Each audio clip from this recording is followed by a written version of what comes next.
don't know that for a fact, but I believe that.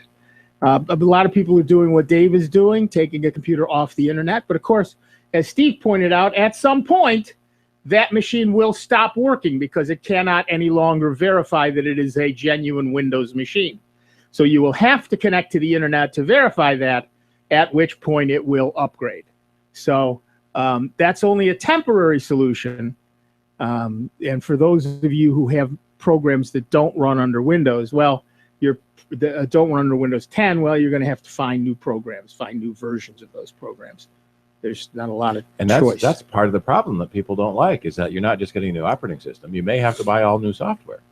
And so one of the things that we've said before is look at free versions, alternative to .NET. Yeah. You don't have to buy Microsoft Office. You can use the free Open Office. Google Docs. Google Docs even, yeah. You don't have to buy Photos and use Git.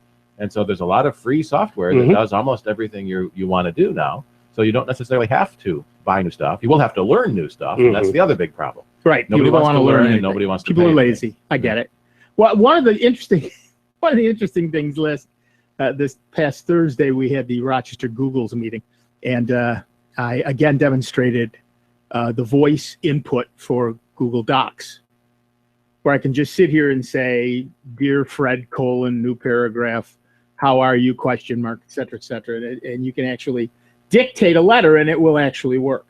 And it's always fascinating to me to watch people's faces. Their jaws drop. I had one guy said, I'm paying Drag and Dictate a lot of money to do exactly this, and this is faster and more accurate. Yeah. I said, I can't help that. Tell you? I got nothing to say to you about that. Although that did put my wife out of a job as a medical transcriptionist. Right. Right. The phones. Apparently, with the new Windows 1 up, do you want to talk about that? Yeah, the Apple OS. There's been an issue in the Apple community for a couple of years now. Well, quite a few years, but the Error 53 has cropped up in the last couple of years. When Apple introduced the iPhone 5S, it has the fingerprint reader on it, and they made a big. So far, this is only for the fingerprint reader, right? Yes, but it's related to other issues. Yeah. So the reason for the Error 53, because of the fingerprint reader, Apple made a big deal about having a secure enclave in the phone where your fingerprint data was stored and no one can access it. And so the fingerprint reader on the phone is hardware mechanically tied to the secure enclave on the logic board. And so people who've done a third-party screen replacement or third-party logic board replacement, or a third-party button replacement, right, or just drop the phone and well, third-party any damage something. Basically, the home button fingerprint reader now no longer matches the secure enclave, and when you go to do the next iOS update, it can, in essence, brick your phone, make it unusable, because now there's a security violation that the fingerprint reader doesn't match the secure enclave. Apple did that so that a bad guy can't take your phone, put their fingerprint reader on your phone, and get all your data out of it. So they did it for good reasons. But it does make third-party repair facilities cringe. And one of the biggest ones is called iFixit. And they actually have, I don't know if they sponsored or they're pushing something called the Fair Repair Bill in New York State, going through the State Senate and the State Assembly. To require companies to allow third-party repairs and using third-party parts. The same thing kind of went through in the car industry in the 50s, where the big car manufacturers required you to buy their parts, and then third-party companies started making parts. So this bill has been working its way through New York State, and other states are doing it as well. I see it here because we're in New York. But because of that secure enclave, that if Apple cannot guarantee or cannot verify the security of the enclave and the fingerprint reader, it gives up to the Error 53, and then you take it to the Apple Store. And usually you're told that you did a non-authorized repair, so a third-party repair, and you have to buy a new phone, period. And so it's a big mess in the repair community. Most average people don't want to repair their own devices. Right. But they do want to necessarily go somewhere cheaper than the manufacturer, perhaps. And so there's a lot of local companies that do iPhone repairs, and it's so easy to drop it. Drop it in water, drop it in falls out of your pocket and into the toilet. So we're actually seeing Apple in the iPhone 6. There's now a rubber gasket sealing around the edge of the frame, and Apple does not claim the new iPhones are water resistant or waterproof, but third-party testing has shown they drop it in a bowl of water for several hours and it keeps working because it doesn't get the water in. That's also one of the thoughts behind the rumor that Apple's going to remove the headphone jack in the iPhone 7 and replace it with a Lightning jack, because the headphone jack is a hole in the phone, and that's how water can get in. So they're trying to possibly eliminate that. Is the Lightning jack optical? No, it's still digital, but apparently they can seal it better than the analog headphone jack. But there are many things that use the headphone jack other than headphones. Right. Credit card readers are one of the big ones now, and a lot of the medical sensors use the headphone jack. And so the third-party repair community is really pushing this bill to try to force Apple. They seem to be concentrating on Apple, but the same is true for most Android and Windows phones. If you want to get a third-party replacement for a part, there can be problems. Now, the same sort of thing happens with the Android phones that have the fingerprint reader on it too. If you replace your fingerprint reader, it may not work again because it doesn't match the secure store in the phone itself. But so this is what really made the news is Apple is publicly acknowledging Error 53, that it is a security issue, and it's basically saying that there's been a non-authorized repair or a repair they can't prove was authentic, and so for your protection, they are bricking the phone. So if a bad guy has your phone, they still can't get your data by putting their own fingerprint reader on it. And we see that in movies all the time. You lift somebody's fingerprint and use it to gain access to something. What we're also seeing, of course, are the edge issues where, for example, one person did not have her phone repaired, but it was cracked. She dropped it. Right. And it bricked itself with an Error 53, although, in fact, no one had in any way damaged her phone. All right, we have Linda's on the line, but we got to take a quick break. So stay on the line, Linda. We'll be back with you in a couple of minutes with Dave Enright, Steve Ray, me, Nick Francesco, Linda from Greece, and you. It is 19 minutes after the hour. We are Sound Bytes on member-supported Jazz 90.1. Computer talk. You can next. None. Why not let your favorite radio station treat you to 2-for-1 dining opportunities throughout the Rochester area? Make a pledge of $90, 10 cents or more, and you'll receive the Jazz 90.1 Enhanced Member Card. Good for the duration of your membership, and very good for 2-for-1 dining incentives in dozens of restaurants. Go on, give in to dining out and celebrate with a 2-for-1 steak dinner, sushi, or even Italian on us, Jazz 90.1, with more of the food that feeds your ears every day. Call 966-5299 or go online to jazz901.org and pledge $90 and 10 cents or more to member-supported Jazz 90.1.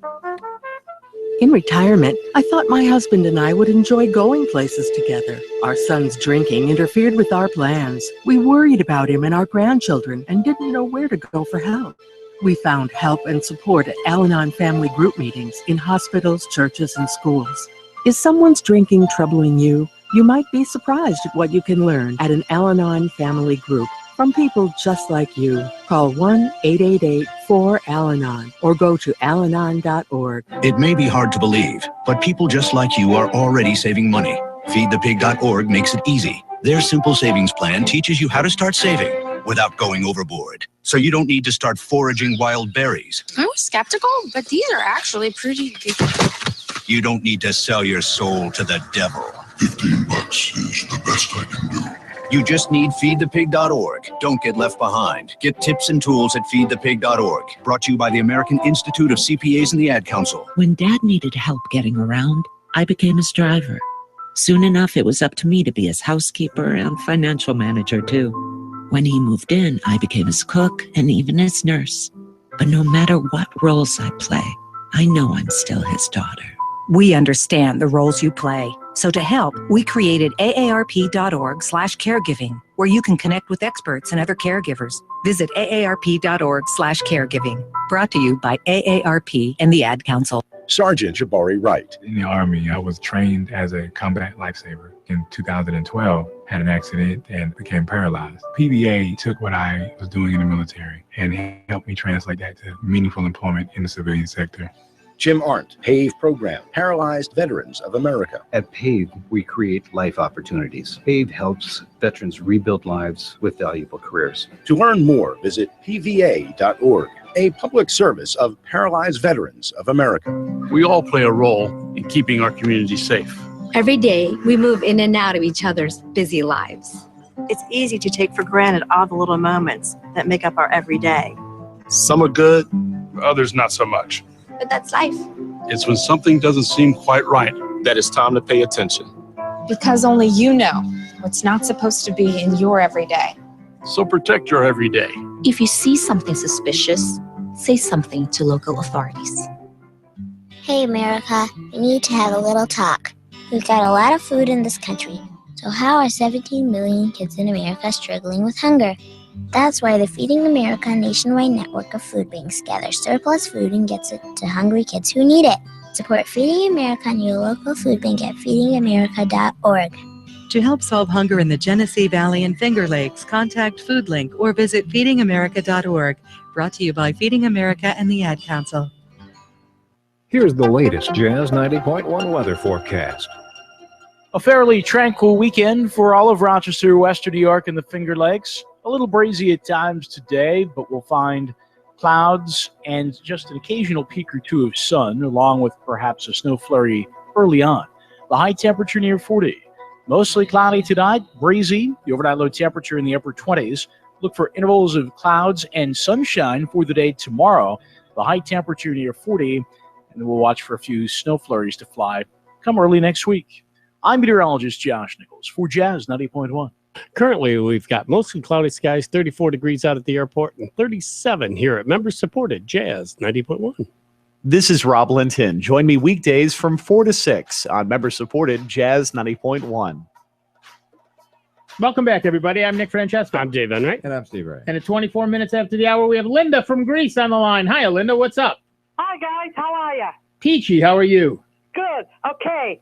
I wasn't worried about it until I listened to you guys. I have Windows 7. Okay. I periodically get something from Microsoft. It says drivers update. Is that what they're trying to tell me? That they want me to go to Windows 10? No, that is, in fact, updating some of the drivers on your machine. When they want you to go to Windows 10, you will get an announcement that essentially says Windows 10 is ready to install. But they are hiding the Windows 10 upgrade inside of the regular Windows upgrades. Okay, but when I click on the Microsoft thing, they want me to pay money. And so I'll just get rid of it. Yeah, no, that's a fake one. Yeah. That's a fake scam. one. Ignore it. And at no point, everybody needs to be listening to this. At no point is Microsoft going to be charging you for updates. At least not over the so far. Future, yeah. So if you get a thing that says we have updates waiting for you, give us your credit card number, get out of it. It is a scam. It is fake. Oh, I know that. So that's why I clicked Yeah. on it. Okay. Now you said something about Windows 7. They're going to force me to get it. I have, oh, God, maybe about $5,000 worth of stuff on iTunes. And now, if I go to Windows 10, is that going to screw that up? No, it's completely independent. That's from Apple. Okay. So you still run iTunes on Windows 10. And iTunes will run on Windows 10. I never get on my computer. So, Windows 7 is fine for me. So you're telling me that they're going to force me at some point that I'm going to have to go to Windows 10.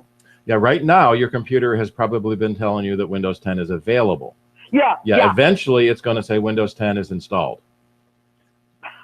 Oh, because right now I'm on a fixed budget and I don't have the money to add the things that maybe are not updated on my computer. Are you following me? Yes. Okay. So that's my problem. They may say, well, I got it maybe about a year or so ago. It's got a terabyte hard drive, 16 way high memory. So, so am I going to have to buy extra stuff in order to make Windows 10 work? Theoretically, no. If your machine can run Windows 7 or Windows 8 now, it should run Windows 10 normally.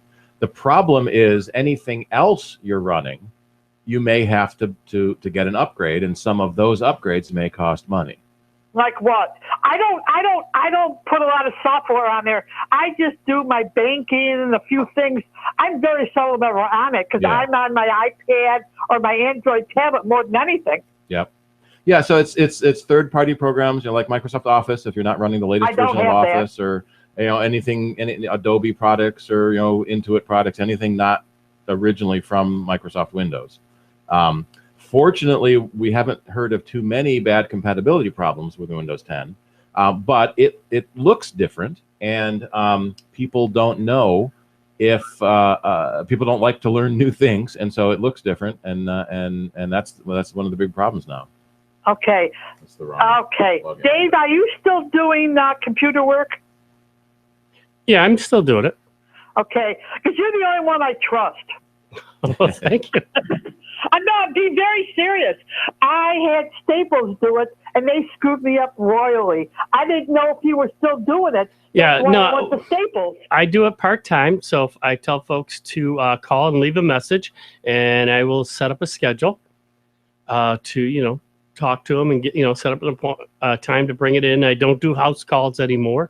Okay. It's just it's just me. Since my wife passed away, I downsized, and I just do it for friends and family and folks that I've done business for. So it's a very low key, and like I say, it's part time.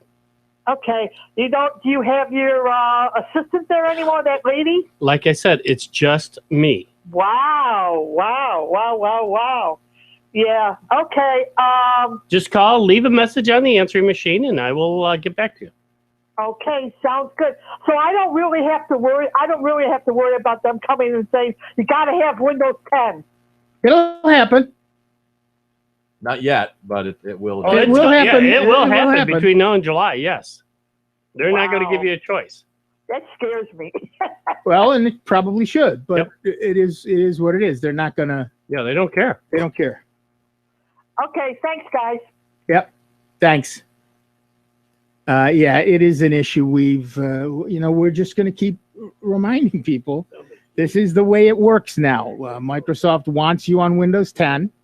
Eventually, they will be charging for Windows 10. So if you want it free, get it before the end of July. Or they'll charge for something called Windows that's next. Well, and then after that, they will charge for something called Windows, which will be separate from Windows 10. All right. Our next caller is Larry. Hi. Hi. Hi. I have an HP Touch Smart desktop, 21-inch. It's about 5 years old. I put Windows 10 on it about a month, and it was working perfectly. Right now, the internet is perfect. No problems at all. But if I go to open a file like an Excel, or if I try to open File Explorer, it takes forever. Everything freezes up. My mouse freezes and everything. And eventually it'll open up, but then everything is real slow. But if I close it down and go on the internet, no problem at all. Now, File Explorer, I tried opening that, and I timed it, and it was almost 3 minutes to take it to open. Are you hearing any odd noises coming from the computer? No, I listened for that, thinking maybe it was a hard drive. Yeah, it sounds like something in the hard drive. Well, see, and the other thing is I put Task Manager on in the performance, and I look at the graph for the active time on the hard drive.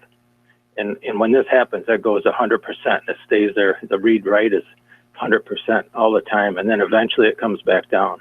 Yeah, it does sound like there's something not right with the hard drive. It could be a bad directory or just a bad directory entry. You should probably go ahead. Oh, so it's maybe a bad sector. It's trying to read, trying, and then moves on. Right. Is there anything you can do about that, or just replace the hard drive? Well, you can, depending on how sophisticated you are, you can back up, do a low-level erase, which will then map out any of the bad sectors and then restore everything. Alternately, take it to a reputable vendor and see if they can run SpinRite on it. Yeah, there's a program called SpinRite that can do some hard drive magic. It's about $80 for the program, so it's not something average people tend to get. But also, it's not something average people want to generally do. run. Yeah. Now, would I take it out? Could I take the hard drive out and bring it, or bring the whole? Well, in case it's not the hard drive, take the computer. Okay. Just the box. Yeah, if you have another hard drive to test, that would. I don't for this. No. Yeah, you don't have to bring your monitor, your keyboard, your mouse. It's all built into the Touch Smart. Everything's in the. Oh monitor. yeah, okay then. Yeah. Which makes them hard to get into too. Right. Yeah, you got to take that whole back off. No, there's a small opening in the back. You can get to the hard drive without any problem. Oh, sweet. Yeah, it's the other one. I had one from my church, and I had to take the whole back off because they cracked the screen. I bet it uses a laptop hard drive too, and so it looks like a laptop on the back.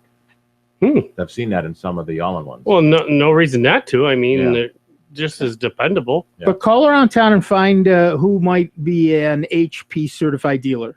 Now, Steve, do you do that in your shop? We can, yes. Okay, and are you open Monday through Friday? Yep, weekdays from 10 to 6 and Saturday from 10 to 2. Okay. Well, thank you. Oh, I have one other question for Nick. Yeah. About a month ago, you answered a question in the newspaper about someone getting ready to upgrade to Windows 10, and they were wondering about their Thunderbird email, and you told them how to get the profiles folder in Thunderbird.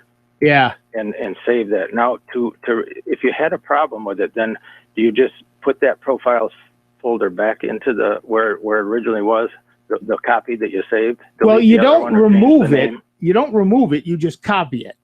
Yeah, I know, you copied it. But now, if you did have a problem with Thunderbird and you wanted to use the profiles that you had saved. Oh yes, you absolutely could do that. You end up probably at that point downloading a bucket load of email because it remembers an old version. Yeah. Right. Yeah. But yeah, that would work. Sure. Because I was thinking now I'd like to have on my laptop the same files that I've saved on my desktop. Now, if I put they both have Thunderbird, both HP computers.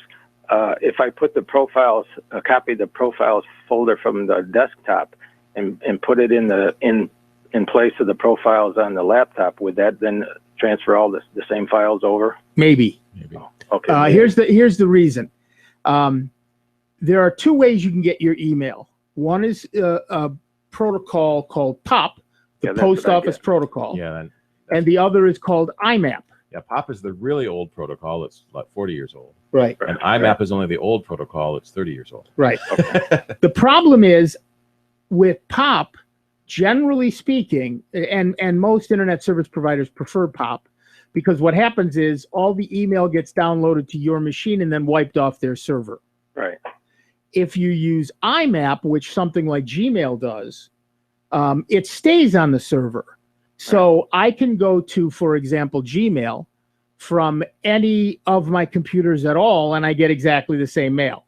Right. So it's best to set your mail client up as an IMAP client. Well, I use Time Warner, so I think unless they've changed, but originally I was always POP. And Right. That's what I right. And the annoyance there is that Roadrunner only supports POP, but Time Warner supports IMAP. Oh, okay. So you can change your mail server to mail.twc.com, and that does support IMAP, and then all your mail will synchronize between all your devices. Okay. See, POP was sort of in the olden days where you would dial in, get your mail, and hang up as soon as you could, and you only had one device, one computer. Right. And nowadays, we've got desktops and laptops and phones and tablets, and we want to see the same mail on all the devices. And the easiest thing to do is set it up as IMAP and leave all the mail on the server. Right. And then every device just looks at the server to see all the mail. Okay. Now to switch from POP to IMAP on Time Warner, how would I go about doing that? I'm not specifically sure of Thunderbird. If you can switch it, you may have to create a new account as an IMAP account. Okay. And then instead of using the POP-server address, you use the mail.twc.com address for the IMAP server and the SMTP server. Okay. I might lose all that email I saved. That's probably. Well, you can also copy out all that email to You could copy it back up to the IMAP server if you wanted to. Copy it back up, sure. The other problem with Roadrunner is they used to only give you 10 megs of mail space. Right. Now they give you 100, which is still anemic between, because Google gives you 15,000. Right. But it is better than the 10 megs it used to be. Okay. Okay. Well, thank you very much for your help. All right. Thanks. Okay. All right. Bye. Bye-bye. Yeah. One of the things that most confounds people seems to be email. It's a very confusing sort of thing. This is why when I delete it on my phone, I have to delete it again on my Yeah. computer. Right. Because it's only, what folks don't realize, it's only bringing a copy down to your phone. Right. Yeah, because well, that's the way POP works. If it's POP, you get a copy on your phone, but it isn't available anywhere else. Right. So people say, well, why do I have some mail here, some mail there, some mail? Well, if you have an IMAP account, whether you get that, I assume Apple does that. I know Apple does Gmail it. does Gmail it. does it. Yahoo can do it, but you have to put in the Right. imap.yahoo.com yourself. Otherwise, it defaults to POP. Right. And I have to correct myself. Time Warner Mail is up to 1 gigabyte now. There you go. So if you have, and I'm always recommending that people do not use their internet service provider's mail system, because if you want to get off Time Warner for some reason and move on to something else, They get you hostage. they've got you hostage because they have all your email. If you go with a separate company like Apple or Gmail or even Yahoo, you can then easily and with impunity move from one internet service provider to another. You may not want that as a problem at this point, but for example, Charter Communications is buying Time Warner. They're not known for their customer service. They're known even less for their customer service than other companies might be that you are with now. And you may decide that you want to switch your email to something else. Well, the longer you wait, the harder that gets. And you may decide at some point to cut the cord, or you may decide, you may move. Yeah. And Time Warner is not available in that area. And it's harder to get the name you want on another service the longer you wait. And so Right. a lot of people, their Gmail address is, dots and numbers. Right. Because, Joe Smith was already taken. Right. So it's Joe Smith 2647895.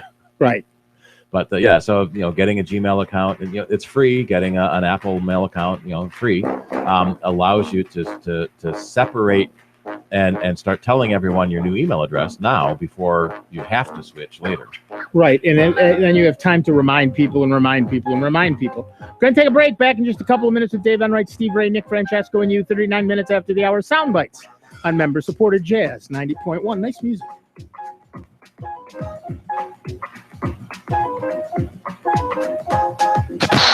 Online 24 hours a day, 7 days a week at soundbytes.org. More with Nick Francesco, Dave Enright, and Steve Ray next on member-supported Jazz 90.1.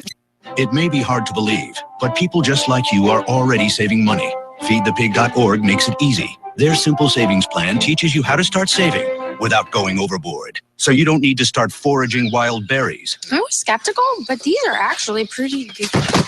You don't need to sell your soul to the devil. $15 is the best I can do.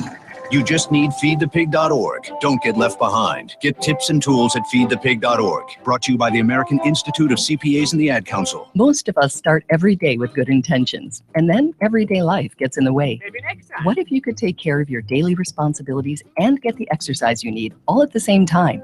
Experts say with more opportunities to walk, bike, or take public transportation, active living would become part of our daily lives. It's not impossible, but it will take good planning.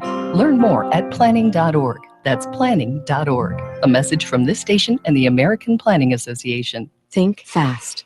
In the short time it takes to listen to this message, a small flame can turn into a big fire. Several minutes more, and thick, poisonous smoke may have filled your lungs and reduced your ability to respond. Give it 5, and your entire home may be filled with flames.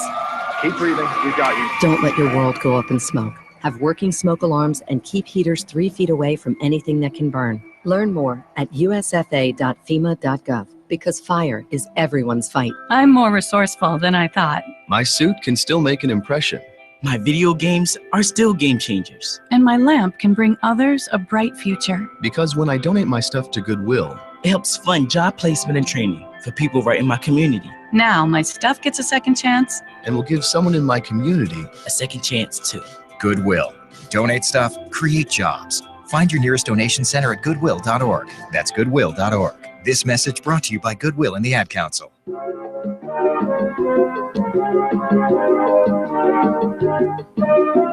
It used to be the post office for young men turning 18 to register with the selective service and realize their dream. Today we are on the net. It's much easier now. Visit us at www.sss.gov. It's law. Have you been wanting a Jazz 90.1 long or short sleeve t-shirt, half fleece or hooded sweatshirt? The dark navy color with white logo is good looking and tasteful, and you can find them all at the Jazz 90.1 online store at jazz901.org. Wearing Jazz 90.1 apparel makes it easy to let the world know that jazz is your music and Jazz 90.1 is your station for jazz. There's also a navy Jazz 90.1 baseball cap to complete the look.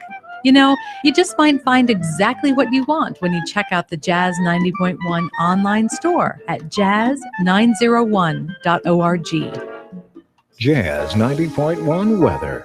A fairly tranquil weekend for all of Rochester, Western New York, and the Finger Lakes. A little breezy at times today, but we'll find clouds and just an occasional peak or two of sun, along with perhaps a snow flurry early on. The high temperature near 40. Mostly cloudy tonight, breezy. The overnight low temperature in the upper 20s. Look for intervals of clouds and sunshine for the day tomorrow. The high temperature near 40, and then we'll watch for a few snow flurries to fly come early next week. I'm meteorologist Josh Nichols for Jazz 90.1. Currently, we've got a little light snow, cloudy skies, 35 degrees out at the airport, and 37 here at member-supported Jazz 90.1. Hi, I'm Jim McGrath, host of the Blues Spectrum. I hope you can tune in this Sunday evening from 7 until 9 for some of the best blues around here on member-supported Jazz 90.1.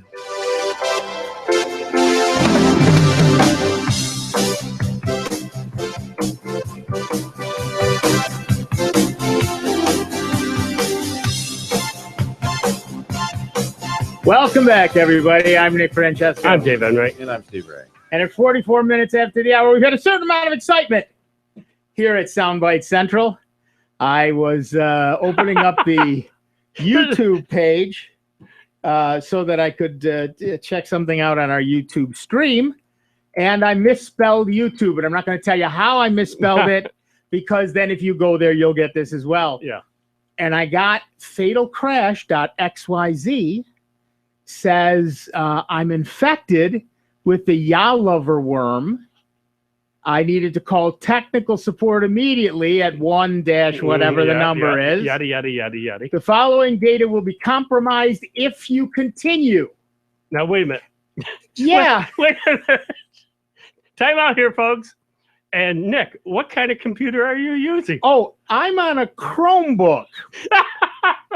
So the likelihood that I have been infected by anything, particularly a Windows-only worm, is exactly 0.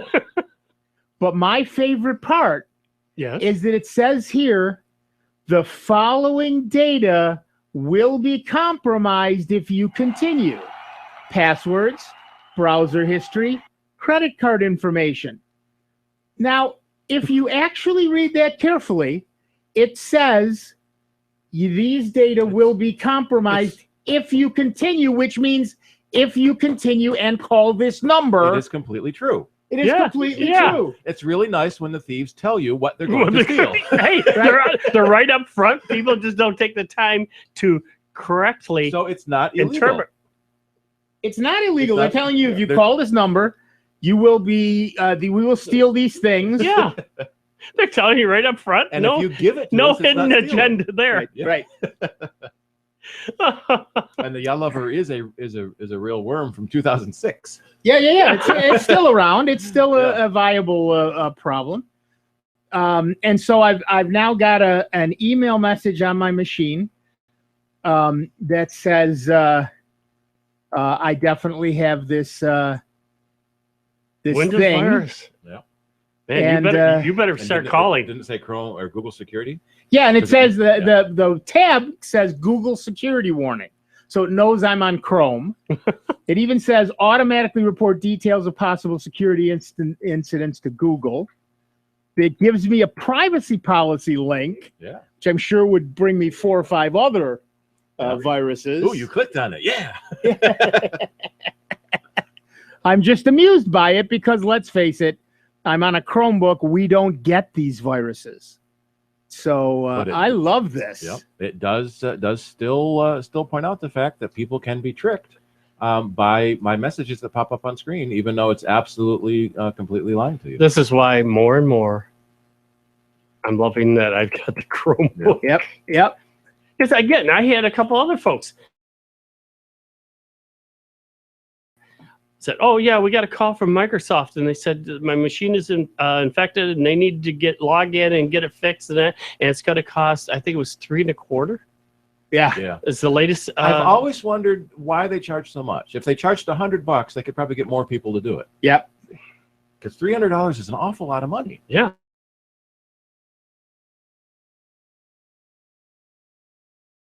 Yada, they go through the whole list, and you'd think your whole world is coming to a close, and you better do this, or anything and everything you've ever done on the internet is going to be out there, and the FBI might be coming down, knock down your door if you don't do this. Yeah, the police generally don't warn you they're going to come and arrest you, but apparently the thieves do. Yeah. So I was very excited to actually see that. I'm very that is good. I'm very thrilled. But you got to folks, post that one. Don't fall for these things. These are scams. Just close the browser, get out of it in some way, shut your machine down, whatever you have to do. All right, back to the phones. Our next caller is Gary from Greece, New York. Hi, Gary. What can we do for you?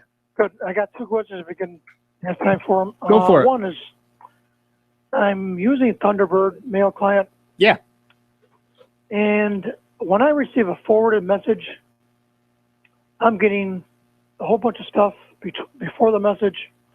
I'm looking at it right now. It says forward message. Then it says from, date, subject to, and it's got a whole list of recipients. Yep. Is there any way I can get rid of that? You can delete it if you forward it to someone else, but whoever forwarded it to you left it there.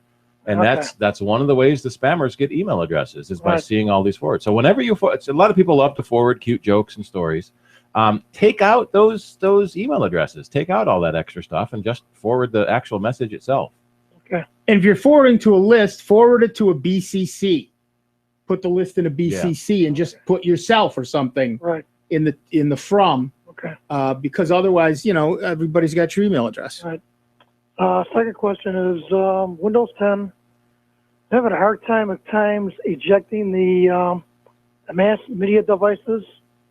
When you, let's say you plug in a device into your computer on the USB. Right. It doesn't always tell you that it's okay to shut it off or shut it down. Right.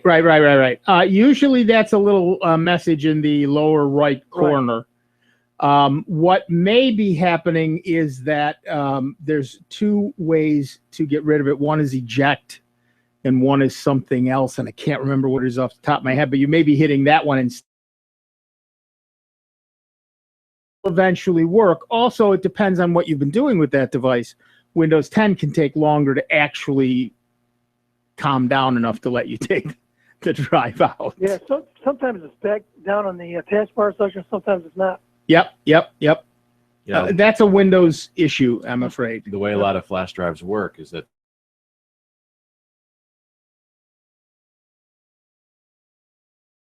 safely remove hardware.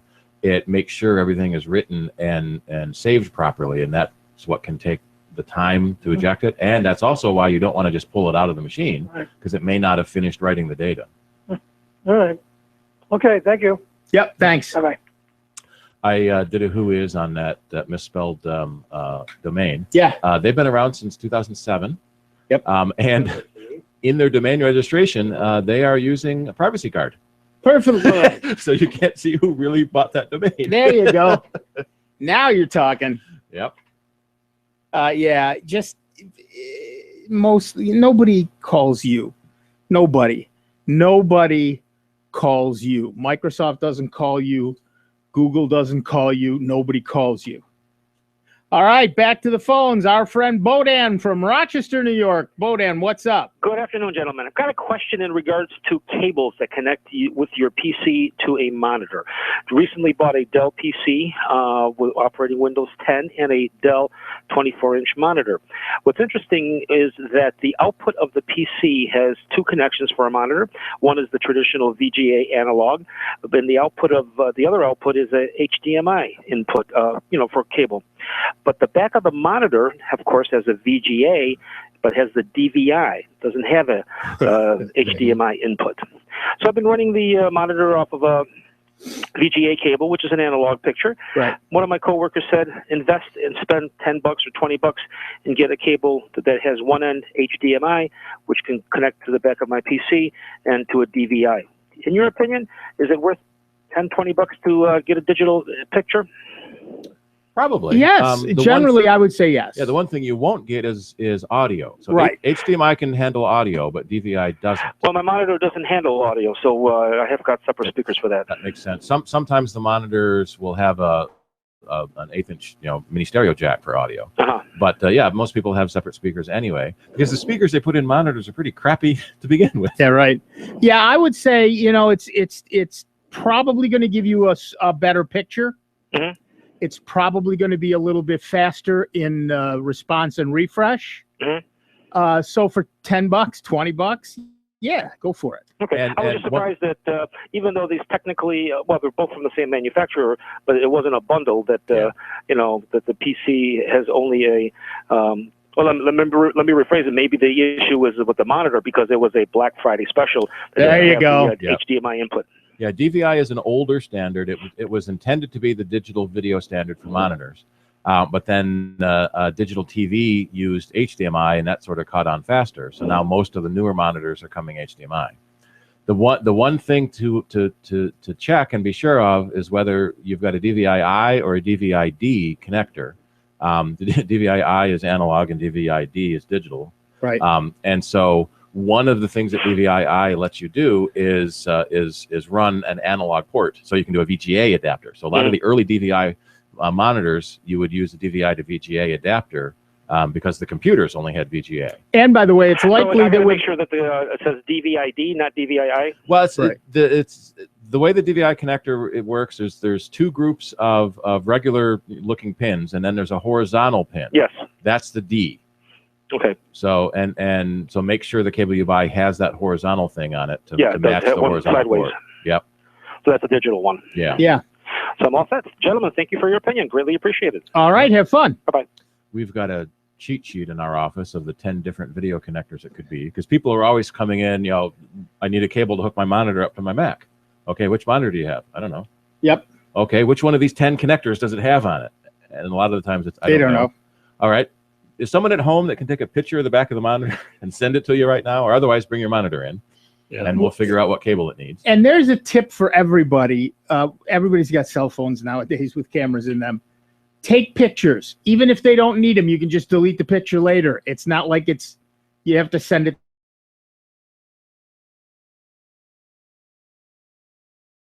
Of the sides of things to anywhere there's a connector and you're looking for a new cable, take a picture. Yeah. I run into that issue now. Just recently I bought a TV many years ago now on Woot. So it's refurbished and et cetera, et cetera. It's super cheap and it's very nice TV. Works like a charm. I love it. But it only has 2 HDMI outs and I have 3 devices. I've got my cable box, I've got my Chrome box, and I've got my Blu-ray player. Well, the Chrome player. It's a neck. Hi, how are you? It's a Nexus player, which is essentially replacing my Roku box. Does everything the Roku does plus a bunch of stuff that an Android does. So I have that instead. But yeah, so consequently, I'm. Then you're gonna HDMI. You got one for me. An HDMI I got one switch. for me. Yeah. So, right. But that's what I had to do. That's yeah. my point. I had to do that. You had to get a switch. It was either buy a new TV or just buy the Switch. Yeah, I had that problem too. We had an enhanced definition TV. Yep. And it had like 5 analog inputs, but only 1 digital. Yep.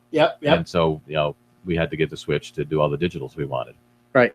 If I wanted to hook 5, and for a while I did have 5 VCRs hooked up to it. Jeez Louise. And now we've got the 6-tuner DVR. So you're okay for a week or two. Yeah. Yeah.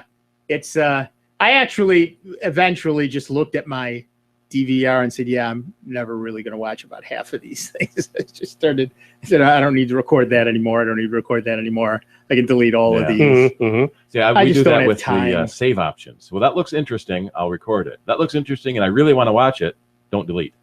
Yeah. Yeah. So yeah, everything is like, save until you need the room. So if I haven't watched it in that long, you can go away now. But yeah, well, that's why so many people like some sort of laptop. There's nothing. You just get what you get and you're done. And if you do want to hook it to something else, well, then it's probably going to be HDMI. You go out and buy an HDMI monitor, buy a cable, you're done, hook it up. And of course, you can buy the monster cables for $150, or you can buy the Walmart special for $10. And the dirty little secret is they work exactly the same way. The monster cables are technically a better cable, gold conductors, shielding and all that. But you don't need that unless you're going like 50 feet. Right. Yeah. Or you're in a really, really dirty environment. High electronics, electronics around and everything else. So when you're in, for example, our data center, yes, all of the cables are monster cables, and we're very, and so it's all good. At home, the $10 cable works perfectly. Thanks so much. Yep. We had a customer that was constantly having problems with their computers. Monitors were waving and shaking, and we found out that the building's main power trunk went right under the floor. Yes. All right, we're going to take a slightly longer break. You've wasted an hour of your life with this nonsense. Feel free to give us a call, 585-966-5299, 1-800-790-0415. We'll be back on the other side with a whole nother hour of the longest-running computer show in the known universe with Dave Enright, with Steve Ray, with me, Nick Francesco, and with you. It is 59 minutes after the hour. It is Sound Bytes. It is the truly great and the solely member-supported Jazz 90.1. See you on the other side. It's America's longest-running computer show. Back to more Sound Bites with Nick, Dave, and Steve. Next on member-supported Jazz 90.1. WGMC Greece Rochester, a public service of the Greece Central School District. Jazz 90.1. Streaming online at jazz901.org. Over objections from the international community, North Korea is moving up a planned rocket launch, and it could take place as soon as tomorrow. President Obama has been talking with China's president about making a strong international response to North Korea. GOP presidential hopefuls will debate tonight in New Hampshire as the state gears up for its first-in-the-nation primary. Well, not all the hopefuls will be on stage, and left-out Carly Fiorina is not happy about it. There are only 8 of us left, and I've already beaten a couple of the guys who are going to be on that stage tonight. And I'm already tied with Jeb Bush in delegate count, who spent tens of millions of dollars. The debate airs live on ABC. President Obama says his 2017 budget proposal includes new investments to help the private sector create jobs faster, make clean energy more affordable, and help renewable power replace dirty fuels. Rather than subsidize the past, we should invest in the future. That's why the budget I'll send to Congress this Tuesday will double funding for clean energy research and development by 2020. I'm Michael Toscano. We all play a role in keeping our community safe. Every day, we move in and out of each other's busy lives. It's easy to take for granted all the little moments that make up our everyday. Some are good, others not so much. But that's life. It's when something doesn't seem quite right that it's time to pay attention. Because only you know what's not supposed to be in your everyday. So protect your everyday. If you see something suspicious, say something to local authorities. Hey America, we need to have a little talk. We've got a lot of food in this country, so how are 17 million kids in America struggling with hunger? That's why the Feeding America nationwide network of food banks gathers surplus food and gets it to hungry kids who need it. Support Feeding America and your local food bank at feedingamerica.org. To help solve hunger in the Genesee Valley and Finger Lakes, contact FoodLink or visit feedingamerica.org. Brought to you by Feeding America and the Ad Council. When I would binge, I would feel completely out of control. I would eat so much during my binges. After a binge, I would feel so bad about myself. Hi, I'm Sunny C. Gold. I'm a magazine writer and editor. I was diagnosed with binge eating disorder. My advice to someone suffering is to just get help. There is hope. If you're an adult who's binged at least weekly for 3 months, learn all of the symptoms at bingeeatingdisorder.com. Then talk with your doctor. In retirement, I thought my husband and I would enjoy going places together. Our son's drinking interfered with our plans. We worried about him and our grandchildren and didn't know where to go for help. We found help and support at Al-Anon family group meetings in hospitals, churches, and schools. Is someone's drinking troubling you? You might be surprised at what you can learn at an Al-Anon family group from people just like you. Call 1-888-4-AL-ANON or go to alanon.org. Sergeant Jabari Wright. In the Army, I was trained as a combat lifesaver. In 2012, had an accident and became paralyzed. PVA took what I was doing in the military and helped me translate that to meaningful employment in the civilian sector. Jim Arndt, PAVE Program, Paralyzed Veterans of America. At PAVE, we create life opportunities. PAVE helps veterans rebuild lives with valuable careers. To learn more, visit pva.org, a public service of Paralyzed Veterans of America. In celebration of Black History Month 2016, Jazz 90.1 proudly salutes African American jazz musicians. Throughout the month of February, we'll present biographical vignettes of great jazz and blues artists like Cannonball Adderley, Cindy Blackman, Donald Byrd, Terry Lynn Carrington, and more. Be listening each weekday at 7:30 a.m., 12:30, 4:30, and 8:30 p.m. when Jazz 90.1 will honor a different African-American jazz musician. For a complete listing of artists featured, visit jazz901.org. When Dad needed help getting around, I became his driver. Soon enough, it was up to me to be his housekeeper and financial manager, too. When he moved in, I became his cook and even his nurse. But no matter what roles I play, I know I'm still his daughter. We understand the roles you play. So to help, we created aarp.org/caregiving, where you can connect with experts and other caregivers. Visit aarp.org/caregiving. Brought to you by AARP and the Ad Council. Welcome back to America's longest running computer show, Sound Bytes, on member-supported Jazz 90.1. Get online now. Call 966-JAZZ. That's 966-5299. Toll free 800-790-0415. Or submit your question by email at soundbytes.org. Once again, here's Nick Francesco, Dave Enright, and Steve Ray on member-supported Jazz 90.1. Welcome back, everybody. I'm Nick Francesco. I'm Dave Enright. And I'm Steve Ray. And at 5 minutes after the hour, we are hurtling headlong into the second hour of the longest-running computer show in the known universe. That's right. It's Sound Bytes on member-supported Jazz 90.1. Join in the fun. 1-800. Let's start with the local number, 585-966-JAZZ. That's 966-5299. Toll free 1-800-790-0415. And we're going to go to the phones and talk to Bill from Brighton, New York. Hiya, Bill. What's up? Yeah, I got online to listen to you on the tail end of your conversation about being called from representatives of Microsoft. Yeah. Telling you, that you have an invasive virus on your computer. Yeah. Well, to step back a little bit, when I downloaded Windows 10, and what happened was they extracted my antivirus. I had Sophos on my machine. Yeah.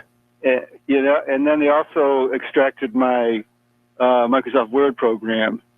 And then I went back to the store to see if they could replace it, and I needed a key, which was on my receipt. I didn't have my receipt. Right.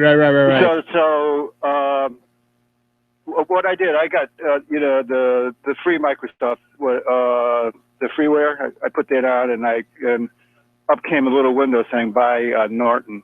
So I put Norton on it for protection. But the reason I'm calling is the company that called me was called Ozemio Inc. Ozemio, and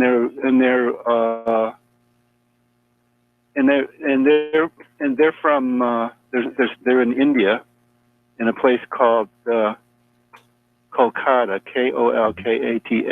Yeah, we kind of figure that the bad guys are hiring tech support people just like everyone else is, and these tech support people don't know they're running a scam. Right.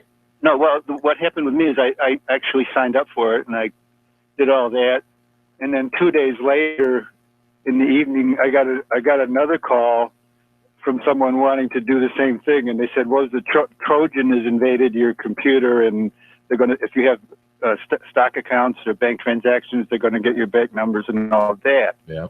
And I said, when the second guy called, the second company called, I asked them if they represented Microsoft, and they said no, Microsoft doesn't, call, which. But a lot of times they can say yes because they are. You can be a Microsoft partner. My company is. We are a Microsoft partner. We sell Windows computers, not very often, but we do. So we are affiliated with Microsoft. Right. Very loosely, I'm not but talking about you. Yeah. So a lot of the companies you're affiliated. So the companies can say yes, and they might be, or they can say yes and they're lying. Well, this company was.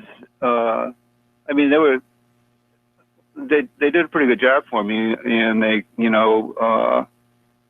fixed something, and I actually gave my credit card number, and they haven't charged me yet because I just did it. But when I got the second call, I panicked. I thought, yeah, I got scammed. You may have lucked out, but I would be very careful and check my credit card statement regularly. Go online and do it like every day for a while. Because what you I don't did know. Is I called the bank where I have my credit card, and I had them change my number. Good. And they did that, and then they told me that for any unauthorized charges that they would be responsible for that. Yeah. Good. The company was really very slick, and they were around the clock. Mm-hmm. And they tell a really good story.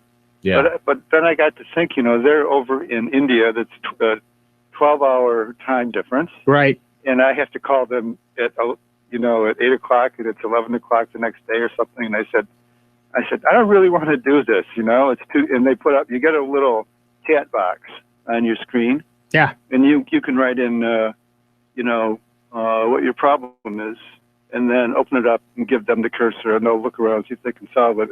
And I did have a problem with, I got all the spam coming in through Google.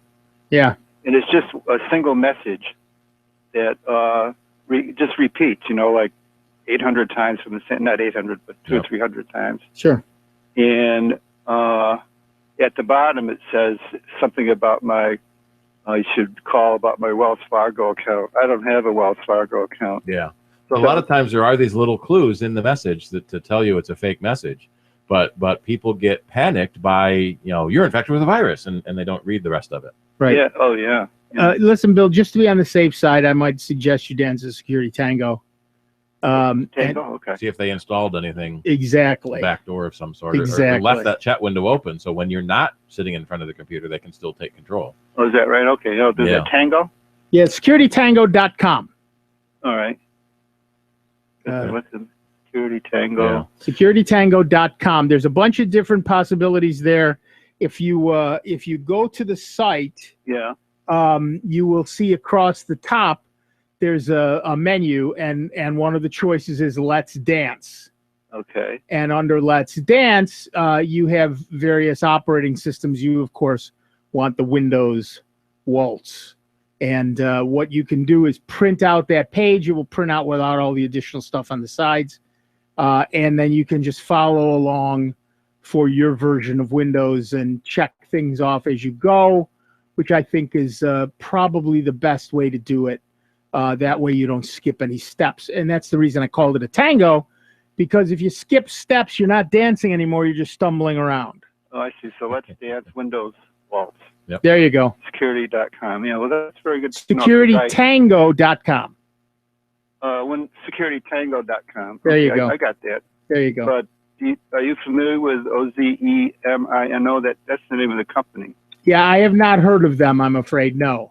Well, they said that I asked them if they were working for Microsoft. They said no.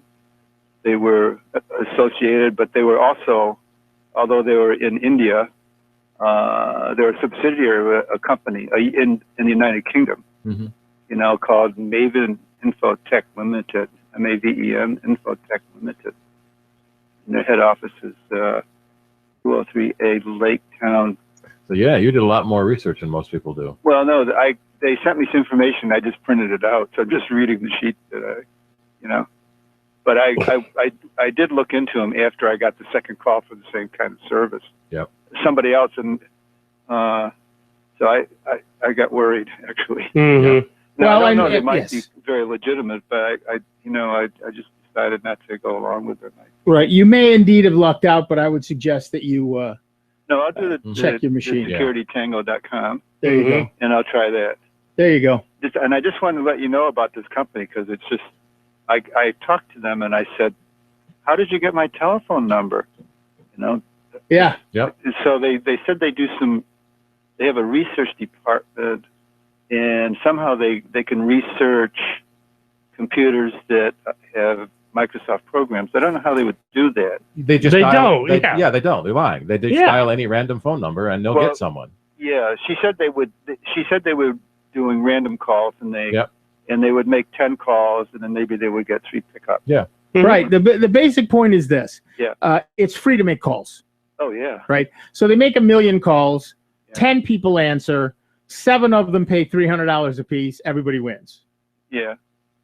Well, my charge was $177, which is not bad. Yeah. Right. I don't mind that, the money. I mean, But I feel like I did something that, after thinking about it, opened yourself up and get a second phone call. I thought maybe I don't want to do this. Yeah, definitely not. Yeah, definitely check your machine. The reality is that 99.999% of these things are scams. Yeah. So please, well, you've already dealt with your credit card. Now also deal with your computer and make sure that it's clean. Okay. Okay. Thanks so much. All right. Thanks. Thank you. Yeah. Right. Bye. And then they may sell your number to other scammers because you paid it once. Maybe you'll pay it again. Exactly right. Now somebody else will call and give you the same sort of thing. Oh yeah, we got your number from Ozemio. Yeah. We've taken over their account. Yep. And we'd like, we see you've got an issue. One of our customers got a fake domain registration renewal notice because their domain is expiring in a couple of months, and that's public information basically. And it is. Yeah, we'll send you a renewal notice. You can renew with us, sure. Yeah, not really that. We even had a customer that got caught in one of these tech support scams, and when he disputed the credit card charge, the fake tech support company submitted a contract to the credit card company that our customer supposedly signed, and it was a signature in like brush script or some scripting font, and said, well, no, he bought the service, and here's a contract with his signature on it, so don't take the money back from us. So these guys were really aggressive in keeping their stolen money. Yeah, we. So it's for for the novice and average, just your average home computer user. No one's going to call you. No legitimate's going to call you. No one's going to send you an email. All the tech support companies wait for you to call them and report problems. Don't just do a random search for Microsoft Help or Microsoft Tech Support, because you never know. You probably won't get actually Microsoft. Right. And I don't think Microsoft offers support themselves anyway. No, they don't. They're certainly never going to call you. Go to your Yellow Pages, but companies are trying not to print the Yellow Pages anymore. Right. I own about 20 domain names. Yeah. And so I'm getting these things constantly. Yeah. I actually have written myself a couple of programs that will check all the expiration dates from my domains, and so I know when they're going to expire. I got one the other day that was asking me to renew a bunch of domains that I do not own. How do I fix that? Oh, hold on. Wait, hang on to that page. We'll look at that in a minute. They were asking me to renew a bunch of things I don't own. It ended up being like $96.48 or whatever it was for a bunch of domains that I do not own. I have never owned them. I do not wish to own them. But had I said yes, they would have gladly taken my money and probably given me those domains. Yep. And sometimes it's, in a company, the person that opens the mail is not the person that actually bought the domain. And so we'll send it off to accounts payable and they'll pay it. That's exactly it. That's exactly it. Luckily for me, I am not that large an organization, or sadly for me, I suppose. No. But yeah, so I get it all the time, and these are domains I don't actually. Although one was nickfrancesco.something comnet.org something. So that was semi legit. At least they had the name right. They were getting close. There were a couple of others like 473.com or whatever the number was, a longer number. But I don't remember what it was. But yeah, not seriously. That's just some random somebody. It's just a random number. Again, just seeing if they get, like you said, they make so many calls, and if they get so many folks to answer or emails it or respond to it. So I looked them all up, win. and I looked them all up on who is, and all of them are protected, privacy protected. So I don't even know who that is. Yeah, we've talked about robocalls. People hate to receive robocalls, but at the other end, my computer's going to dial 555-0001, 555-0002, 555-0003. It'll dial every possible phone number, and someone will answer. That's exactly right. Yeah. And is your computer running slow? Why, yes, it is. Everyone thinks their computer is running slow. Everybody thinks that. Yeah. My favorite is the TV commercials where the sketchy guy with the bad hair and the 4-day growth of beard and the Russian accent is saying, "Is your computer running slow? Go to this address and type this in and everything will be fine." Yeah, who the hell are you? No! It was on TV. It must be true. Exactly. Which they don't realize. Anybody can buy commercial time. I wouldn't buy a donut from that guy on the street. I'm going to go give him access to my computer? I think not. Like I say, I was born at night, just not last night. Exactly. So, yeah. And you know what? You can always, anybody can go to, what is it, whois.com? That's one of the big ones, yeah. And look people up. So, for example, if you went to whois.com and, all right, look, we got to take a break, but we'll be back in just a couple of minutes with Dave Enright, Steve Ray, me, Nick Francesco, and you. Give us a call, and we'll talk to you on the air. It's Sound Bytes on member-supported Jazz 90.1. Computer talk you can understand. More Sound Bytes is next on member-supported Jazz 90.1. Jazz 90.1 is supported in part by our members and by City Newspaper on stands each Wednesday. City Newspaper offers classifieds for home services, employment, and real estate. For more information, you may visit rochestercitynewspaper.com. Jazz 90.1 is supported in part by our members and by Pittsford Plaza. Pittsford Plaza offers gifts, jewelry, dining, and services in time for Valentine's Day, including stores like Blue Ground Jewelry, One World Goods, Stefan Otter Fine Arts Jewelry, and restaurants like the Cheesecake Factory. For more information, you may visit pittsfordplaza.com. Pittsford Plaza, uniquely yours. Jazz 90.1 is supported in part by our members and by Jiva Theater Center's production of Miracle on South Division Street, on stage through February 7th. To purchase tickets to see Miracle on South Division Street, you may call 232-JIVA or visit their website, jivatheater.org. And now, your Jazz 90.1 weather. A fairly tranquil weekend for all of Rochester, Western New York, and the Finger Lakes. A little breezy at times today, but we'll find clouds and just an occasional peak or two of sun, along with perhaps a snow flurry early on. The high temperature near 40. Mostly cloudy tonight, breezy. The overnight low temperature in the upper 20s. Look for intervals of clouds and sunshine for the day tomorrow. The high temperature near 40. and we'll watch for a few snow flurries to fly come early next week. I'm meteorologist Josh Nichols for Jazz 90.1. Currently, we've got light snow and cloudy skies, 34 degrees out at the airport, and 36 here at member-supported Jazz 90.1. This is Matt Shackelford. Join me or Rick Petrie on alternating Tuesdays from 9 to midnight on member-supported Jazz 90.1. Welcome back, everybody. I'm Nick Francesco. I'm Dave Enright. And I'm Steve Ray.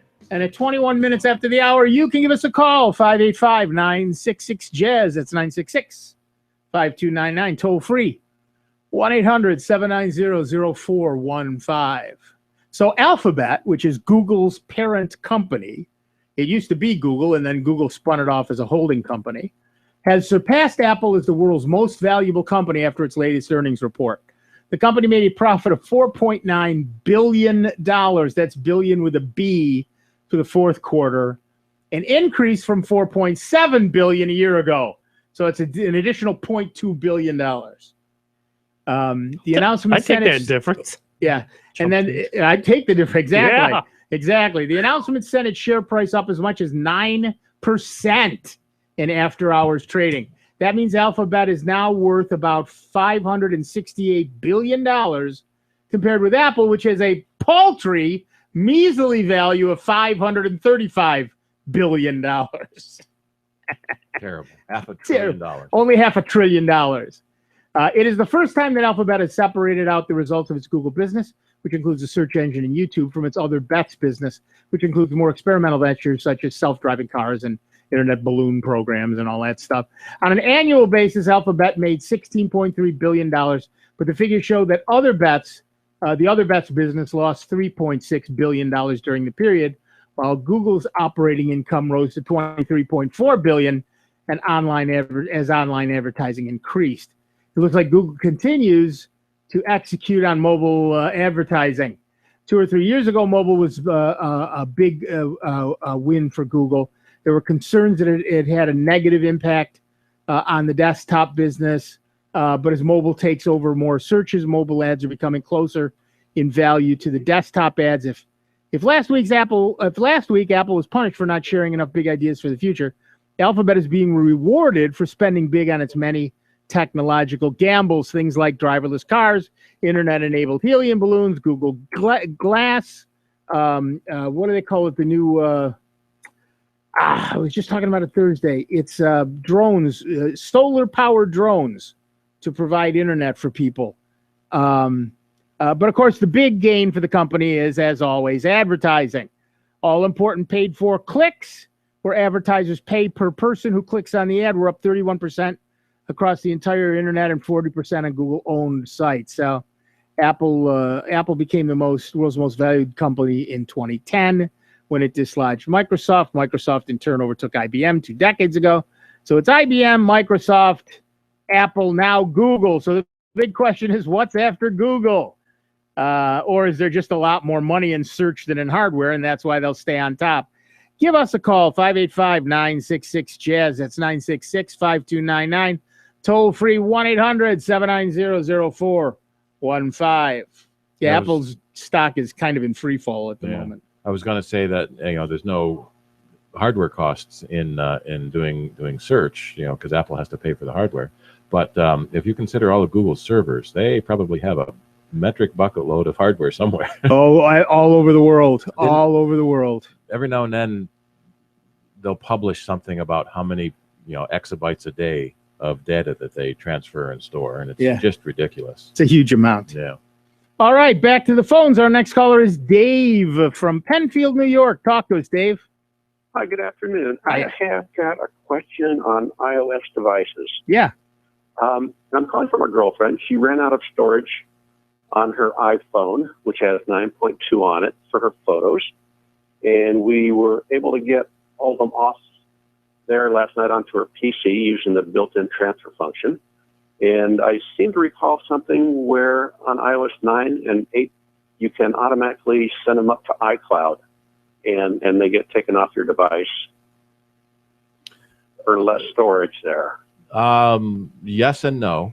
There are 2 services through iCloud. There's iCloud Photo Stream, which sends your photos to the cloud so they can be automatically synced to your PC. It does not remove it from your phone, though. And then there's iCloud Photo Library that stores all your photos on the cloud, but does not remove them from your phone. Okay, because I just happened to pull up my iPad, which has, I think, iOS 8 on it. And it said it optimizes the storage if you run out by making low-resolution ones on your device. Right, but it doesn't delete them. Okay. But then, if you have a lot of photos, you're only allowed 5 gigabytes of You're only given 5 gigabytes of free disk space on iCloud. And if you have more than 5 gigabytes of photos, then you need to purchase additional space. You get 50 gigs for $1 a month, which isn't bad. But a lot of people then end up needing to purchase additional space to store photos. Yeah, she's already got 50 gigs of iCloud space, which she has, and is wondering why it wasn't using it all and everything. Because it doesn't use it unless you tell it to. Right. Yeah, okay. so when you take a photo, it stores it on your phone until you delete it from your phone. Okay. What you can also do is get an external disk. There are several companies that make wireless hard drives. The LaCie Fuel is the one I'm most familiar with. And you can store photos and movies on this external wireless drive. And so when you take a picture, you transfer it to the external drive and then delete it from your phone. And then you can access those pictures and movies from multiple devices. So any device that joins the wireless that hard drive is creating. So it's kind of cool. This hard drive actually has a little wireless router built into it. And then you can store your photos and especially video on the wireless hard drive because it's a much higher capacity. Okay, that sounds great. Now, she has no need to share her photos with any other iDevices or anything. She barely uses her PC and doesn't ever use iTunes on it. She's always backed up everything to her iCloud account. I guess she would really like just to be able to send these photos by email from her phone at a later date. Is it going to download the full high-res one or just send the low-res one if she emails it from her phone? Depends on where you email it from. If you email it from the camera roll, it would be the high-res. If you email it from the photo library, I don't know if it would send the high-res or the low-res. Probably it would grab the high-res version because it knows you're trying to open it. Okay. All righty. But in most cases, the other end doesn't. Thank you very much. Yeah. So in a lot of cases, the other end doesn't need the high-res version because they're just looking at it on screen. Typically, the high-res version you would want if you're going to print it. Right. One of the things, it's one of the things we discussed at Rochester Google's Thursday night, is that it only, and only is in quotes, believe me, stores a 16 megapixel version on the Google, because I've set it up to do that. I could store the high-end version if I want. But what that means is that when I share it with somebody, they see the 16 gig version. Well, 16 meg version. Well, that's more than enough. Yeah. All right. Our next caller is Rob, who I suspect is calling from somewhere nearby. Rob? Hey, good afternoon, guys. How are you? Peachy, how are you? Good. I wanted to give you a call, not with a computer question or anything else, but I wanted to make sure you're telling the people about the Valentine's Day giveaway. Oh, yeah, go. This, ladies and gentlemen, before we go any farther, this, ladies and gentlemen, is Rob Linton. Oh, man, you just yelled into the microphone, didn't you?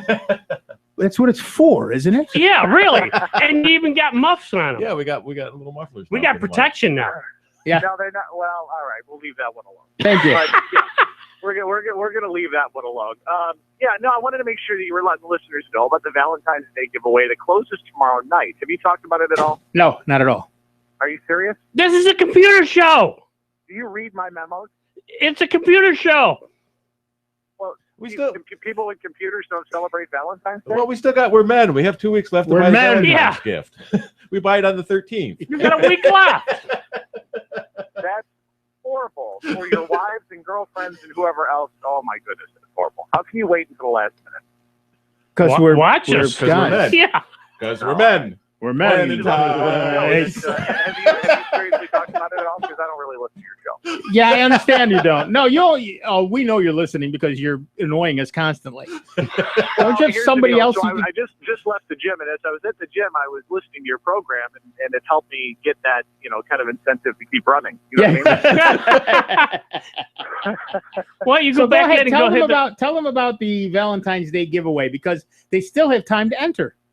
They do, yeah. So here's the deal. Every year we do this, and it's a lot of fun. You have the opportunity to win a package. I think it's valued at almost $550, $600 or so. It's an overnight stay for two at the Radisson Hotel downtown, dinner for two at Ox and Stone, tickets to a Jiva Theater production, roses, chocolates from Hedonist Artisan Chocolate, wine, glasses, a lot of jazz CDs. It's a really great package, especially for guys. And I don't mean to generalize, but I do at the same time. Especially for guys who wait until the last minute. What a great gift to give your significant other, right? Right. And so entering is the fun part. Ready for this? Most people, you just send your name, address, and phone number, and you're entered. No, you have to work for this. Uh-oh. You have to send us an email and tell us why Oopsie is deserving of this gift. Right. You Not understand why what I'm you saying? deserve it, but why your sweetie deserves it. Well, yeah. I mean, I like the word Poopsie. I think it's fun. Poopsie. Right. I didn't hear Yeah. poopsie. Yeah. If you're So if you you're have to 100 years explain old. to us. You have to say, I believe my significant other deserves this gift because, and then we vote. Actually, you vote. Everybody votes. I vote. Yeah, I know that. Yeah.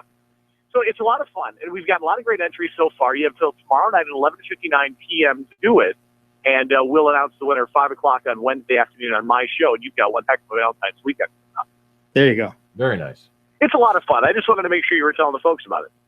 Well, I'm glad you called in and reminded us. And for those of you who have not written any of this down, you can go to jazz901.org, and you will see it as the very first thing on the homepage, how to win the Jazz 90.1 Ultimate Valentine's Day giveaway. Yeah, it's a lot of fun, and we've gotten some fantastic entries so far. It's going to be a very, very difficult vote, I will say that. But definitely do that, and it really is a great night out. Now, the cool thing about it is you don't have to use all of that stuff on Valentine's Day, because I believe Valentine's Day this year is on a Sunday or something like that, Yeah. or Monday or something. So all of these Sunday. items could be used anytime. Yeah, So so you can have like a post-Valentine's Day thing. You can use a little here, a little there. It's a really great thing. And again, the package is valued over $500. right. And let's face it, I'm going to particularly talk to the gentleman in the audience right now. Many of your significant others are computer widows. You spend widows. Yeah, you spend far too much time on your computer and not enough time with them. Oh, okay. Here's a way for you, gentlemen, to get back on their good side. Well, but the Radisson does have Wi-Fi. Just saying. You know what I mean? So nothing says Happy Valentine's Day, Poopsie, like bringing your tablet or your laptop or your iPhone or really any other electronic device that would totally interrupt and destroy Valentine's Day. You know? They all have Perfect. cameras in them too, right?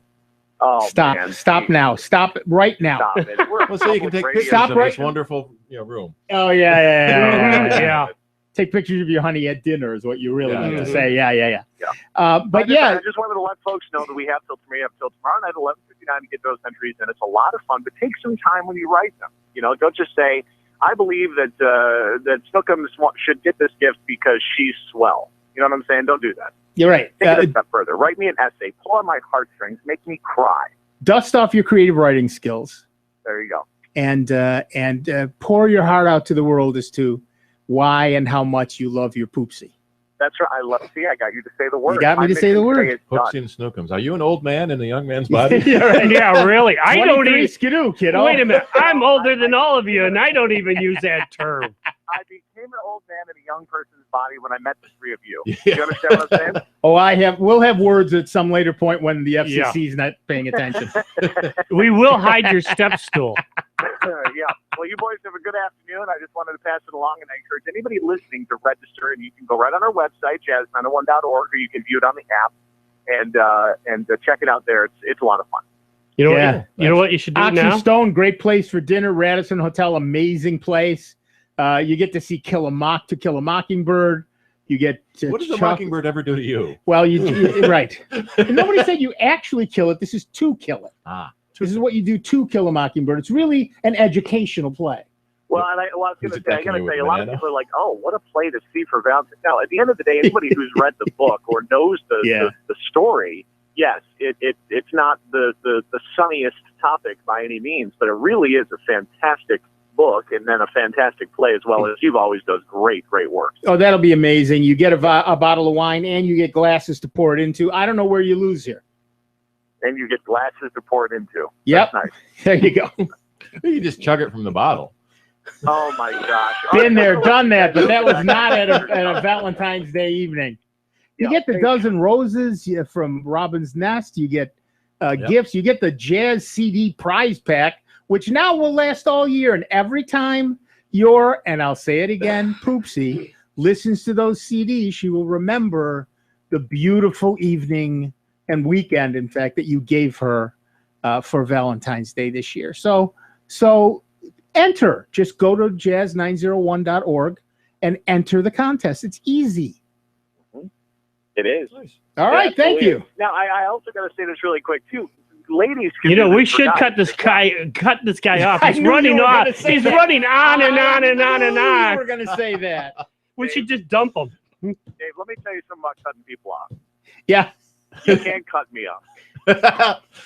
Dave has a knob here that pretty well cuts anybody off. Yeah, but unfortunately, Rob can call into the board here and do whatever he wants. He can take over. That's exactly fine. right. I walk out of here in 20 minutes or less. Right. So you were about to say. You gents have a wonderful afternoon. Enjoy your Super Bowl Sunday tomorrow. And again, all the listeners, get those entries in. Okay, thanks.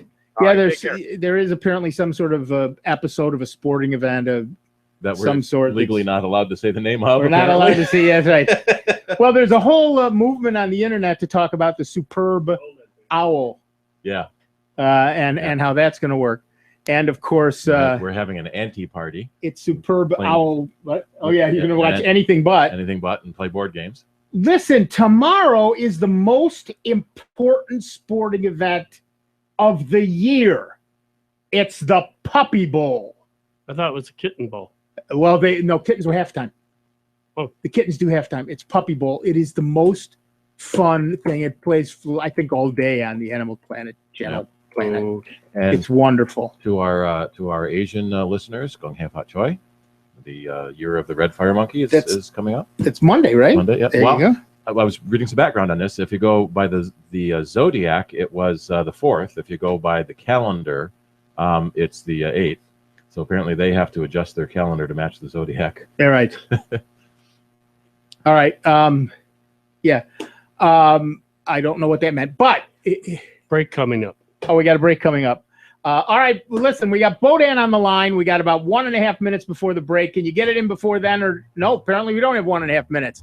So Bodan's just going to sit on the line quietly to himself, and we'll be back to him in a couple of minutes, along with Dave Enright, Steve Ray, me, Nick Francesco, and you. It is 39 minutes after the hour. It's Sound Bites and the truly professional and solely member-supported Jazz 90.1. Online 24 hours a day, 7 days a week at soundbites.org. More with Nick Francesco, Dave Enright, and Steve Ray next on member-supported Jazz 90.1. Most of us start every day with good intentions, and then everyday life gets in the way. Maybe next time. What if you could take care of your daily responsibilities and get the exercise you need all at the same time? Experts say with more opportunities to walk, bike, or take public transportation, active living would become part of our daily lives. It's not impossible, but it will take good planning. Learn more at planning.org. That's planning.org. A message from this station and the American Planning Association. I'm more resourceful than I thought. My suit can still make an impression. My video games are still game changers. And my lamp can bring others a bright future. Because when I donate my stuff to Goodwill, it helps fund job placement and training for people right in my community. Now my stuff gets a second chance. And will give someone in my community a second chance too. Goodwill. Donate stuff, create jobs. Find your nearest donation center at goodwill.org. That's goodwill.org. This message brought to you by Goodwill and the Ad Council. It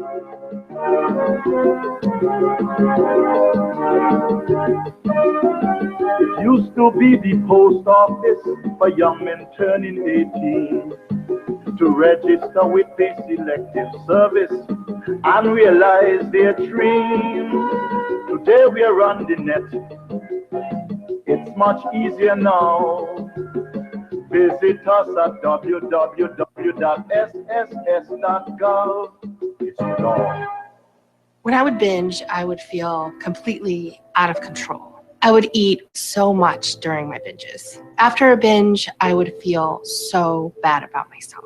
Hi, I'm Sunny C. Gold. I'm a magazine writer and editor. I was diagnosed with binge eating disorder. My advice to someone suffering is to just get help. There is hope. If you're an adult who's binged at least weekly for 3 months, learn all of the symptoms at bingeeatingdisorder.com. Then talk with your doctor. Think fast. In the short time it takes to listen to this message, a small flame can turn into a big fire. Several minutes more, and thick, poisonous smoke may have filled your lungs and reduced your ability to respond. Give it 5, and your entire home may be filled with flames. Keep breathing. We've got you. Don't let your world go up in smoke. Have working smoke alarms and keep heaters 3 feet away from anything that can burn. Learn more at usfa.fema.gov, because fire is everyone's fight. This is Rob Linton, station manager of Jazz 90.1.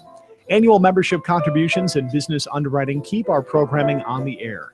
The future growth and excellence of our station depends on our ability to also build a permanent base of support through an active and successful legacy gift program. Please continue your gift past a lifetime by including Jazz 90.1 in your will, trust, or general estate plans, and join us in building a legacy of giving to support public jazz radio in Rochester. For more information on planned giving, you may visit jazz901.org or call us at 966-2660. Thank you. Here's the latest Jazz 90.1 weather forecast. A fairly tranquil weekend for all of Rochester, Western New York, and the Finger Lakes. A little breezy at times today, but we'll find clouds and just an occasional peak or two of sun, along with perhaps a snow flurry early on. The high temperature near 40. Mostly cloudy tonight, breezy. The overnight low temperature in the upper 20s. Look for intervals of clouds and sunshine for the day tomorrow. The high temperature near 40, and then we'll watch for a few snow flurries to fly come early next week. I'm meteorologist Josh Nichols for Jazz 90.1.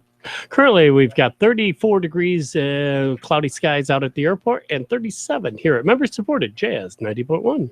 Hi, I'm Sid O'Connor. I'd like to welcome you to join me on Sunday mornings from 6 till 8 here on member-supported Jazz 90.1.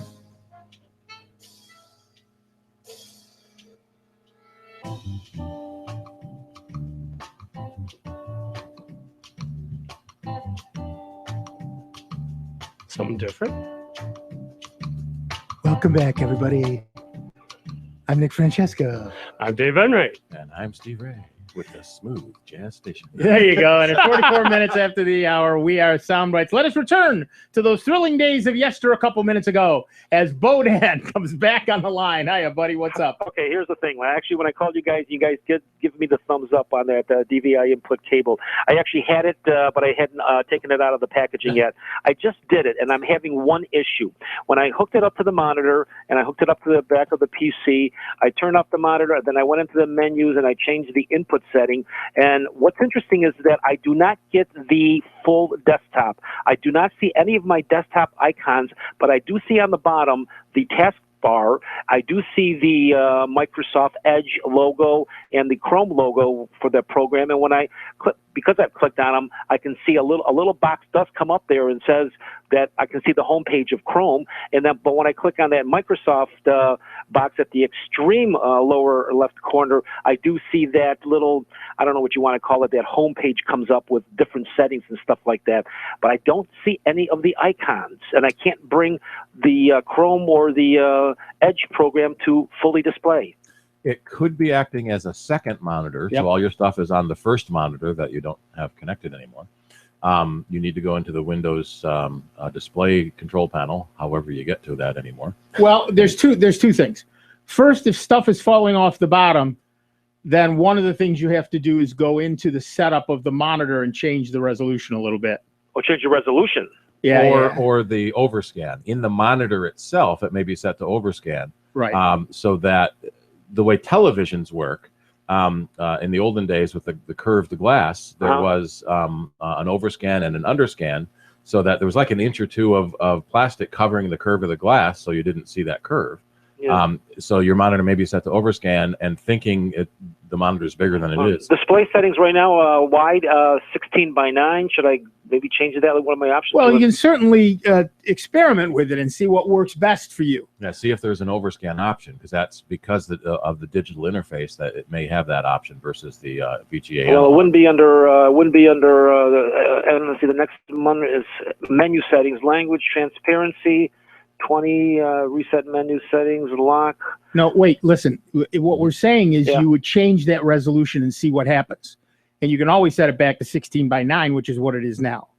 Okay, so go experiment there. Right, but the other issue is what Steve said is you may have to. Do you still have the analog connection to the VGA cable connected? Yes. Yes. There you go. What's happening is Windows is saying, "Oh, you've got two monitors," and it's only showing you. So it's extended your desktop. Okay. So it thinks, for example, you've got one monitor on the left, one monitor on the right. Understand. So you could move the cursor from one monitor to the other back and forth. What you have to do is go into Windows, and I would almost guarantee if you switched over to the VGA monitor now, to the VGA, change the signal to VGA on your monitor, you would see your desktop. I did do that. I did put the input to VGA instead of yes.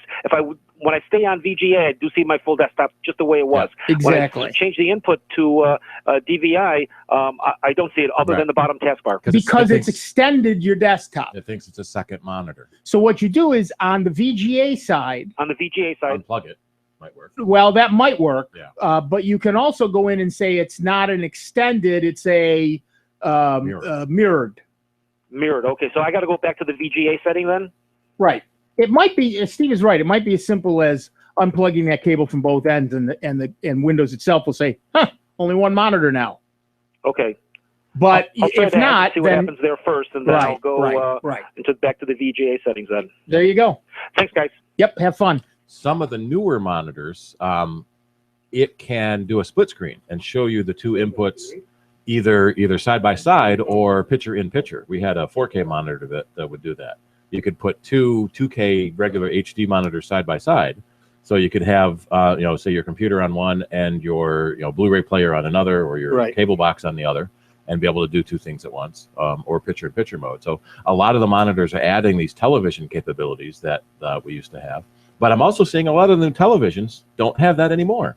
You can't do split screen. You can't do picture in picture. And part of that is, it's the $500 50-inch TV. If you go to the $1,000 model, it probably does. Right, exactly. Everybody's trying to save a little bit of money. Everybody's trying to have the new hotness as opposed to the everything. Yeah.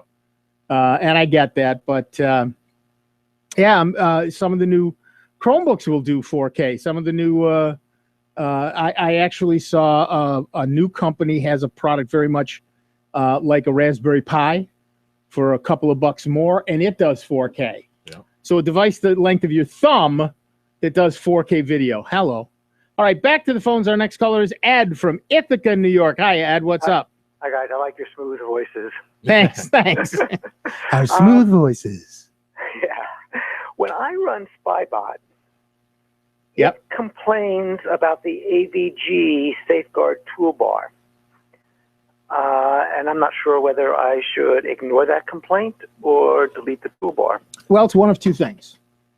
Go ahead. You were about to say. I was going to say, what is it? What exactly is it complaining? I didn't save its complaint, but it said something like potential threat or something along those lines. Because one of the things the AVG toolbar has gotten criticism for is basically leaking information. And so it tells AVG what websites you're going to, so it can see if it's good or not. But some people would consider that leaking information or a privacy issue. So it could be that Spybot is technically correct, and we all know that's the best kind of correct. Right. And that the AVG toolbar is not acting maliciously, but it is letting another company access information that you're typing. Okay. Also, there are a couple of fake AVG toolbars out there that are in fact malware. Right. I don't think I've downloaded anything other than AVG itself. Okay. I haven't said yes to any toolbars. Yeah. Right. So yeah, it's certainly one of those two. Okay. All right. Great. Thank you so much. Yep. Have fun. Yeah, everybody wants to own everything on your system anymore, right? So AVG wants to put a toolbar up, plus their antivirus, plus whatever. Spybot doesn't like the way they do things there, and that's a legitimate thing to have happen. That they disagree on what is secure. And quite often, it's common for one AV malware type program to see the other program as malware, because that other program has malware definitions files, so it knows what malware is. So you can get false positives between them. Right, or it's trying to hook into places that, because it's antivirus, they're okay, but that a virus would also want to hook into to do bad things. So, some other program might say, yeah, I think that shouldn't be allowed. And that actually brings up something from an earlier call that I forgot. The caller who said he installed Windows 10 and it removed his Sophos. Yeah. It shouldn't have done that. Yeah, it really shouldn't have. And it shouldn't have removed his Microsoft Office either. It may be if he was running a really, really old version, it would have said there's a compatibility problem, but it shouldn't have actually. Well, but again, people blow past those Yeah. dialog boxes constantly. Yeah. People don't pay attention to the dialog box. They get click happy. Or They it get was a click happy. fake Windows 10 install that took out his antivirus. Yeah, it's possible. But again, if you have any concerns that something is not running correctly, please go to securitytango.com, dance the security tango for whatever operating system you have, and make sure that it's as clean as you can get it to be. There are things the Security Tango can't entirely handle, and that's mostly rootkits that need to be handled in a slightly different way. Yeah, but whole different matter. that's just the way these things work. There's nothing that can be done about that. So dancing the Security Tango is as clean as you can get without taking it to somebody. And you should definitely check that out. And if you feel your machine is not working perfectly.